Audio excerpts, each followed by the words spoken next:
جی علی بھائی السلام علیکم. جی وعلیکم السلام. کیسے ہیں؟ خیریت سے ٹھیک ٹھاک ہیں؟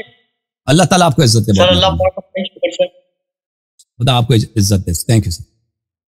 آپ سنائیں خیریت سے ہیں؟ صحت وغیرہ ٹھیک ہے؟ اللہ تعالیٰ کا احسان ہے. آپ سنائیں, آپ کیسا حال چال؟ صحیح ہے آپ کے؟ جی اللہ کا کرم شکر سر. بس کوئی مصروفیات ہے جس کی وجہ سے میں حاضری نہیں. وہ جو ہے وہ گیا نا, وہ آپ کے انجینئر صاحب کے دوستوں کو وہاں پہ پاکستان میں سنا تنگ کر رہے ہیں, کسی کو مارا بھی پیٹا بھی تھا. آپ کے خلاف تو کچھ نہیں ہوا؟ نہیں سر, میں تو آپ کو پتا ہے کہ بالکل بس ان چیزوں سے آؤٹ ہی ہوں نا. کچھ اپنی لوگ تو جانتے ہیں نا, میڈیا میں تو لوگ جانتے ہیں کہ آپ ان کے ساتھی ہیں, کہیں آپ کو پکڑ نہ لیں. وہ ڈر نہیں لگتا آپ کو؟ بس اللہ تعالیٰ رحم کرے. اچھا, امید رکھتا ہوں کہ انشاءاللہ یہ معاملہ جو ہے نا تکفیر وغیرہ کا, یہ انشاءاللہ خیریت سے نکل جائے اور اللہ تعالیٰ سب کی بھلائی کرے اور آپ کی حفاظت کرے انشاءاللہ. ہمیں افسوس ہوا کہ یہ ایسا واقعہ پیش آیا اور ان کے کسی شاگرد کو بری طرح, اس کا کلپ بھی آیا تھا, مارتے تھے وہ لوگ سڑک پہ. ہیں جی جی, اچھا حکم کریں علی علیہ السلام. اچھا سر, آپ سے نا میرا سوال ایک دو شارٹ سوال کروں گا, زیادہ لمبا چوڑا نہیں, آپ سے ٹائم لوں گا انشاءاللہ. لوگ مصروف ہوں گے تو اس میں سر یہ ہے کہ ایک تو یہ سوال آپ سے کرنا تھا کہ آپ نے خود اس بات کا اقرار فرمایا کہ حضرات ائمہ اہل بیت کرام علیہ السلام جو ہیں انہوں نے خاص طور پر امت کو اس بات کی تاکید فرمائی ہے کہ جو مصحف اس وقت موجود ہے یا ان کے دور میں بھی وہی موجود تھا, اس کو آپ مصحف عثمان کہیں یا مصحف زید بن ثابت کہیں, کچھ بھی کہیں, تو اسی کو آپ پڑھو, اسی میں نجات ہے, اسی میں آپ کو جنت ملے گی, اسی میں آپ جہنم سے بچو گے.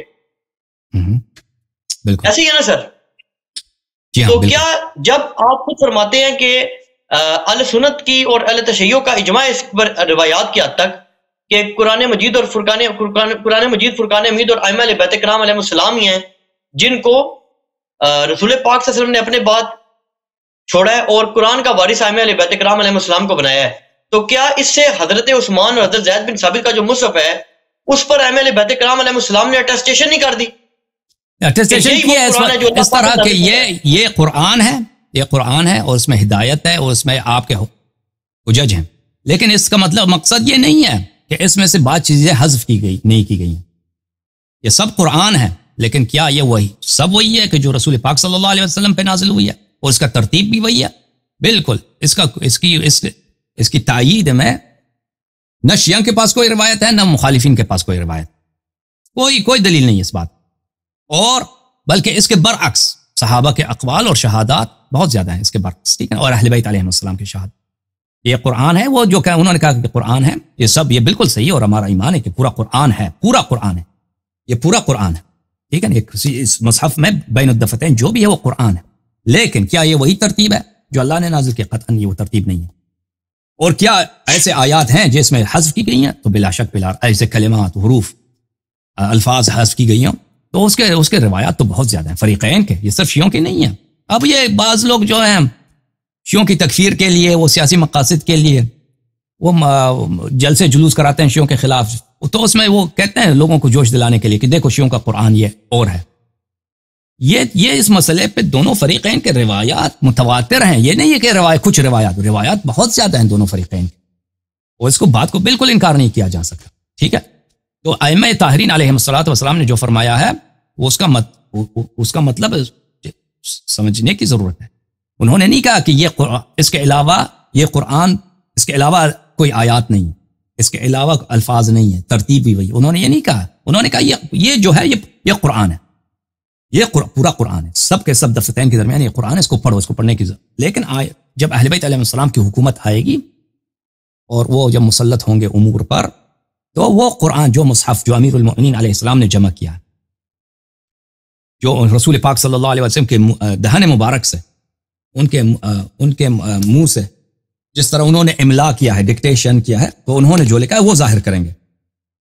تو وہ ایک وقت وہ ضائع نہیں ہوا, وہ ایک وقت آئے گا. تو میں آپ کو روایت اگر مجھ سے ہو سکے وہ دکھاؤں. یہ ہے کتاب سلیم ابن قیس, جلد نمبر 2 صفحہ نمبر 657 ہے. یہ فرمایا کہ یا طلحہ ان کل آیت انزلها اللہ فی کتابہ علی محمد صلی اللہ علیہ وآلہ عندی باملاء رسول اللہ صلی اللہ علیہ وآلہ وخطی بیدی, سب آیا جو اللہ نے، ہر ایک آیا جو اللہ نے رسول پاک صلی اللہ علیہ وسلم پہ نازل کیا ہے، رسول پاک صلی اللہ علیہ وسلم نے مجھ پہ املا کیا ہے. املا کیا یعنی مجھے لکھایا ہے، میں نے ان کی دہن مبارک سے، ان کے سامنے بیٹھ کر میں نے ان کو اپنے خط سے لکھا ہے. وتاویل کل آیت انزلها اللہ علی محمد صلی اللہ علیہ وآلہ، اور اس رسول پاک صلی اللہ علیہ وسلم نے پھر ہر آیت کی تفسیر کی ہے، وہ بھی میں نے لکھا ہے، میرے پاس موجود ہے. ٹھیک ہے، تو وہ تو مصحف امیر المؤمنین علیہ السلام کی جب بات ہو رہی ہے وہ ہے، تو اس میں کیا، اس میں اختلاف ہے موجودہ قرآن کے ساتھ؟ جی ہاں، اس میں اختلاف ہے، اختلاف ہے. تبھی تو ابو بکر عمر نے اس کو قبول نہیں کیا تھا، اختلاف ہے. جی جی سر مزید بولیں. اچھا، اس میں سر میں گزارش کروں نا کہ جہاں تک آپ فرما رہے ہیں نا کہ ترتیب کا جو مسئلہ بتا رہے ہیں نا، اس میں تو میری جہاں تک معلومات ہیں بہت کم معلومات ہیں، لیکن اس میں میں آپ سے دو گزارشات کروں گا. ایک تو یہ ہے کہ میری جہاں تک معلومات ہیں، جن اہل علم اہل سنت سے میرا واسطہ ہوا ہے، وہ بھی ترتیب نزولی اور یہ جو مصحف کی ترتیب ہے نا، اس کو ایک نہیں مانتے. بالکل، یعنی اس میں تو ان کا آپ سے نہیں ہے، وہ تو اہل سنت بھی اس بات کے قائل ہیں کہ قرآن کی جو ترتیب جس ترتیب سے نازل ہوتا ہے لازمن نہیں ہے کہ یہ وہی مصحف کی موجودہ ترتیب وہی ہے. بالکل بالکل، جو ترتیب جمع ہے، جس کو ترتیب التلاوہ کہتا ہے نا، ترتیب التلاوہ اور ترتیب النزول، یہ تو سب جانتے ہیں کہ ایک نہیں ہے، ایک نہیں ہے. لیکن یہ ترتیب تلاوت جو ہے، ترتیب تلاوت یہ کس کا کام ہے؟ ٹھیک ہے نا. بعض صورتیں تو ہمیں پتہ ہے، بعض سور جو ہیں کیونکہ وہ مشہور سور ہیں قرآن مجید کے، اور ایک دو اس ترتیب میں، ترتیب جمع یا ترتیب تلاوت، اس میں دو باتیں، ایک تو صورتوں کی ترتیب جو ہے نا، پہلے سورہ فاتحہ، پھر سورہ بقرہ، سورہ آل عمران، اس طرح صورتوں کی ترتیب، پھر ہر صورت میں ہر سورے میں آیات کی ترتیب ہے. تو یہ کس کا کام ہے؟ یہ کیا نبی کریم صلی اللہ علیہ وسلم کا کام ہے؟ بلا شک بلا رائے جو سوروں کی جو ترتیب ہے، پہلے سورہ فاتحہ ہے، پھر سورہ بقرہ ہے، پھر سورہ آل عمران میں، اور آخر سورہ والناس ہے، یہ بلا شک بلا رائے یہ ترتیب صحابہ کا ہے، یہ ان کی اپنی اجتہاد ہے، انہوں نے اس ترتیب سے لکھا ہے، یہ اللہ کی جانب سے نہیں اور نہ رسول صلی اللہ علیہ وسلم نے کوئی ایسا وصیت کیا. اب رہی بات ترتیب جو سوروں کے درمیان آیات کی جو ترتیب ہے، یہ کس کا کام؟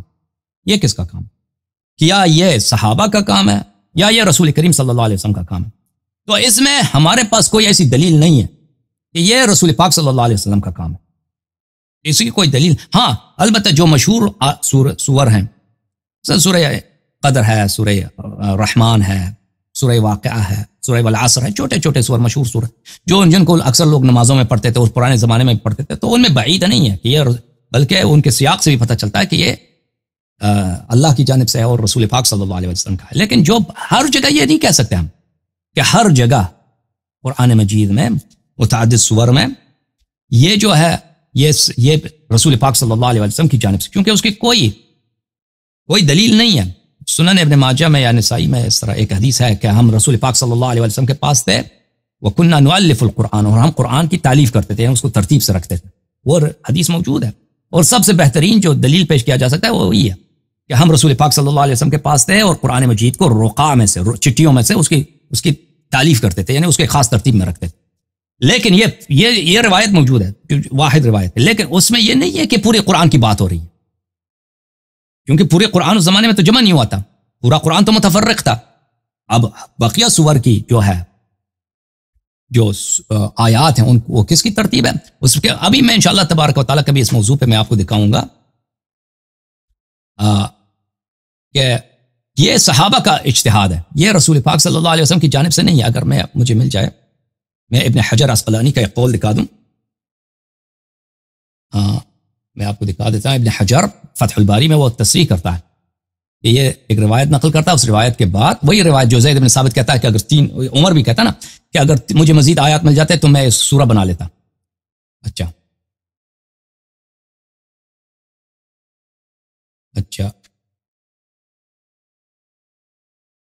یہ دیکھیں، یہ کتاب ہے مجمع الزوائد و منبع الفوائد، ہیثمی کی روایت کافی مشہور ہے، زید بن ثابت سے بھی ہے، عمر سے بھی ہے.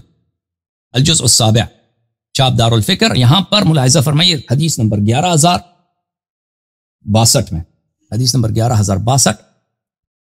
اچھا یہ ہے کہ ات الحارث ابن خزمہ بہاتین الآیتین من سورۃ براءہ. یہ حارث ابن خزمہ یہ دو آیتیں لے کے آیا. لقد جاءکم رسول من انفسکم الى عمر بن الخطاب فقال من معك على هذا قال لا ادري اس نے کہا کہ وہ ایک اور شاہد کی ضرورت ہے، کیونکہ جس طرح انداز سے قرآن جمع کر رہے تھے نا، وہ انہوں نے اعلان کیا تھا کہ جس کے پاس قرآن ہے لے کے آ جائے، تو لوگ ان کے پاس آیتیں وغیرہ ہوتے تھے لے کے آتے تھے، تو ہر آیت کے لیے 2 شاہد طلب کرتے تھے یہ طریقہ کار تھا قرآن جمع کرنے کا۔ تو اس کہتا ہے شاہد ایک اور لے کے، وہ عمر خود بھی شاہد وہ آیا تھا نا، آئے رجم لے کے آیا تھا، اس کے واقعہ کافی مشہور ہے، تو اس کے پاس کوئی اور شاہد نہیں تھا، تو اس لیے آئے رجم کو ان لوگوں نے قرآن میں نہیں لکھا کیونکہ عمر کے پاس شاہد نہیں تھا، لیکن بعد میں آخر تک وہ اصرار کرتا تھا کہ یہ قرآن کا جز ہے۔ اس نے کہا تو میں نے بھی سنا تھا رسول اللہ صلی اللہ علیہ وسلم سے، فقال عمر انا اشهد لسمعتها، عمر نے بھی کہا میں نے سنا، ثم قال لو كانت 3 آیات لجعلتها سورة على حده، اس نے کہا کہ بھئی اگر یہ ایک اور آیا ہوتا نا، ہم اس کو ایک سورہ بنا لیتے، ایک سورہ ہم خود بنا لیتے، لیکن مزید 2 آیتیں، 2 آیتوں کا سورہ تو نہیں بن سکتا۔ فانظروا سورة من القرآن فضعوا فيها، عمر نے حکم دیا کہ بھئی قرآن کے کسی بھی سورہ میں اس کو ڈال دینا، کسی بھی سورہ کا انتخاب کر لو، اس میں لکھ دینا، بس ختم کر دو اس کو۔ فوضعتها في آخر سورة براءہ، تم زید بن ثابت فرماتے ہیں کہ میں نے اس کو سورہ برات کے آخر میں لکھ دیا۔ اچھا، یہ تو کئی کتابوں میں اس کی ہے۔ اس روایت کے نقل کے بعد فتح الباری میں ابن حجر کہتے ہیں، فتح الباری الجزء التاسع شاب دار المعرفہ صفحہ نمبر 15 میں، واما قول عمر لو كانت 3 آیات، اگر یہ آیتیں 3 آیتیں ہوتی، فظاہرہ انہم کانوا یؤلفون آیات السور باجتہادہم، اس آیت کی دلالت یہ کرتی ہے، یہ روایت کہ سور میں، ہر سورے میں جو آیات ہیں ان کی ترتیب بھی صحابہ کی اجتہاد ہے، صحابہ کی اجتہاد ہے۔ اب انہی کے اجتہاد میں سے آیہ تطہیر، دیکھیں آیہ تطہیر جو ہے اس کو کہاں لگا دیا؟ ازواج کے درمیان میں، پیچھے سے بھی ازواج، آگے سے بھی، بالکل اس کا سیاق اس سے نہیں ملتا۔ آپ آیہ تطہیر پڑھیں، پہلے بھی، اس سے پہلے بھی آیات ازواج سے خطاب ہے، اس کے بعد بھی آیات ازواج سے خطاب ہے، بیچ میں جو ہے انما یرید اللہ لیذھب عنکم الرجس اہل البیت، یہ بالکل اس کا سیاق مختلف ہے، ما قبل اور ما بعد سے مختلف ہے، اور کوئی بھی حدیث نہیں ہے کہ نبی کریم صلی اللہ علیہ وسلم نے آیت کے بھئی اس آیت کو ازواج والی آیت کے ساتھ تلاوت کیا۔ اس آیت کی تلاوت کے روایات بہت زیادہ آیت تطہیر، 30 سے زیادہ صحابی سے روایت کیا، ہر دفعہ رسول پاک صلی اللہ علیہ وسلم نے انما سے شروع کیا اور پنجتن پاک سے خطاب کیا، اس آیت کو پڑھا، انما یرید اللہ سے، ازواج سے نہیں پڑھا اور ان آیات کے ساتھ نہیں پڑھا، اب اس کو وہاں پہ ڈال دیا، ٹھیک ہے نا۔ اب اس کی سیاق کہاں سے ملتی ہے میں آپ کو بتاتا ہوں، اس کی سیاق کہاں سے ملتی ہے۔ سورہ دہر میں، سورہ انسان میں آپ کو دکھا دیں،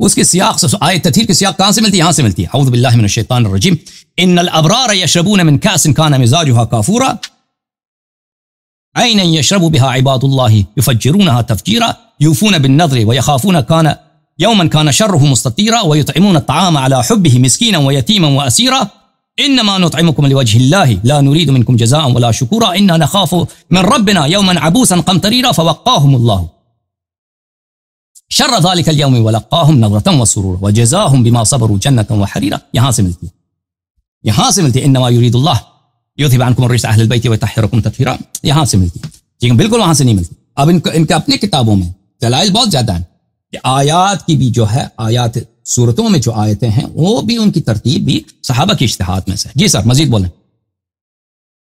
اچھا، اس میں آپ کو ایک چیز بتاؤں، ممکن ہے آپ کے علم میں یہ چیز نہ ہو کہ پاکستان میں جو قرآن مجید کی جو تفسیر کے حوالے سے سب سے مشہور ترین شخصیت ہے نا ویڈیو میں، وہ ڈاکٹر اسرار احمد صاحب ہے نا،